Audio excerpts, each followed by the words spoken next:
So hari ni kita nak main quiz dengan staff Kaimal Car Rental. Kita nak tanya dia orang apa je yang diorang tahu pasal Kaimal Car Rental ni. Jom.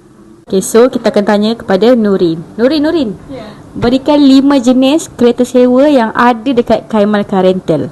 Azia, Myvi, Beza, Arus, Alza. Betul. Okay, next. Kita tanya Mai pula. Okay, Mai. So, kita nak tanya berapa rate harga sewa kereta yang ada dekat Kaimal ni? Daripada harga rendah ke harga yang paling tinggi? Rate kita yang ada paling murah RM130 dan paling mahal RM350. Okay, kita back to Ainul pula. Macam mana cara kalau customer nak dapatkan kereta sewa dengan kita?